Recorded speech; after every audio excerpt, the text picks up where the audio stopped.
తెలంగాణ రాష్ట్ర వ్యాప్తంగా రాత్రి నుంచి సమ్మె అయితే నడుస్తుంది. ఈ విషయాలు మాట్లాడడానికి తెలంగాణ ఆర్టీసీ చైర్మన్ ఈదురు వెంకన్న ఉన్నారు. వెంకన్న చెప్పండి, దాదాపు సమ్మెకి అన్ని సంఘాల మద్దతు ఉన్నాయా? ఉన్నాయి. అన్ని రంగాల మద్దతు ఉన్నాయి. ఒక్క సంఘం కూడా బయట లేదు. అన్ని సంఘాలు కూడా సమ్మెలో సంపూర్ణ మద్దతు ప్రకటించినాయి. ఈరోజు సమ్మె విజయవంతం జరుగుతూ ఉంది. దాదాపు రాత్రి మీరు చర్చకి పోవడం జరిగింది. మీరు ఎలాంటి డిమాండ్స్ పెట్టారు గవర్నమెంట్ ముందు? మేము ఎలాంటి డిమాండ్ పెట్టలే. గవర్నమెంట్ పెట్టిన డిమాండ్లే మేము పెట్టినాం. ప్రభుత్వంలో విలీనం చేస్తామన్నారు, అదొకటి. 2021 వేతన సవరణ చేస్తా అన్నారు, అదొకటి. తర్వాత కార్మిక సంఘాలకు గుర్తింపు సంఘం ఎన్నికలు పెడతాన్నారు, అదొకటి.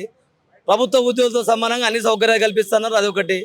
తర్వాత ఆర్టీసీని విస్తరిస్తామన్నారు, అభివృద్ధి చేస్తూ ఉన్నారు. కాబట్టి ఈ ఆర్టీసీని విస్తరించడానికి మరి కాకుండా ఈ ప్రైవేటు బస్సుల వలన ఆర్టీసీ కుదించుకోబోతుంది. కాబట్టి ఈ ప్రైవేట్ ఎలక్ట్రిక్ బస్సులను రద్దు చేయమన్నాం, వాటి ప్లేస్లో ఆర్టీసీ బస్సులను పెట్టమన్నాము.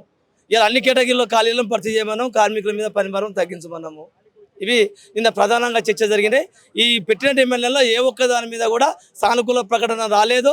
వారు చేతులు లేబట్టి వెళ్ళిపోవడం వలన ఆ ఐఏఎస్ కమిటీ వేశారు. ఆ ఐఏఎస్ కమిటీలో దీని మీద ఏ ఒక్క దాని మీద స్పష్టమైన ఒక హామీ రాకపోవడం వలన, ప్రకటన రాకపోవడం వలన, వాళ్ళు ఇవ్వలేకపోవడం వలన వారు చేతుల్లో చేసి వాళ్ళు వెళ్ళిపోయారు.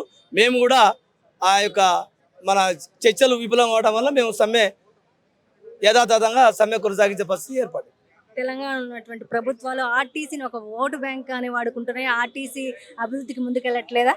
ఎస్, ఇది 100% వాస్తవం. గత ప్రభుత్వం కూడా మమ్మల్ని ఓటు బ్యాంకునే వాడుకున్నది. మా ఓట్ల ద్వారానే గద్దెనెక్కారు. లాస్ట్కు మా కంట్లోనే మా కడుపులే పొడిచిరు వాళ్ళు కూడా.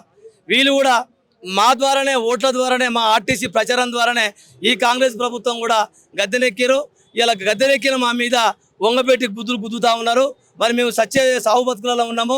ఆ ప్రభుత్వం ఏదో చెప్తుంది అనుకుంటే ఈ ప్రభుత్వము ఆ ప్రభుత్వానికంటే ఈ ప్రభుత్వం మెరుగైన సదుపాయాలు సౌకర్యాలు ఇస్తుంది అనుకుంటే ఈ ప్రభుత్వం ఘోరంగా, ఆ ప్రభుత్వం కంటే ఘోరంగా మమ్మల్ని బాధపెట్టి మమ్మల్ని దుఃఖపెట్టే పరిస్థితి మరి ఉందని చెప్పేసి మేము భావిస్తాం. గతంలో రేవంత్ రెడ్డి ఆర్టీసీ ఎంప్లాయీస్ని కడుపులో పెట్టుకొని చూసుకుంటున్నారు. మరి మాట నిలబెట్టుకున్నారా? ఏం జరుగుతుంది? కడుపులో పెట్టుకొని చూసుకుంటా అన్న మాట దేవుడెరువు, కానీ మా కడుపులు కొట్టే ప్రయత్నం చేస్తున్నారు ఈ ప్రభుత్వము.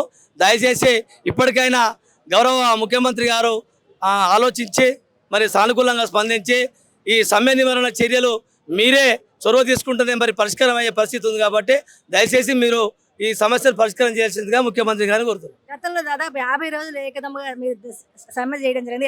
ఎలా ఉండబోతుంది? ఈ రోజుతోనే ఉంటుందా? గవర్నమెంట్ చర్చలకు పిలిస్తే ఈ రోజు ఆపేస్తారా? ఎట్లా ఉండబోతుంది సమ్మె? చర్చలకు పిలిచి సమస్యలు పరిష్కారం చేస్తే ఇప్పటికిప్పుడు 5 నిమిషాల్లో మేము సమ్మె ఆపేస్తాం.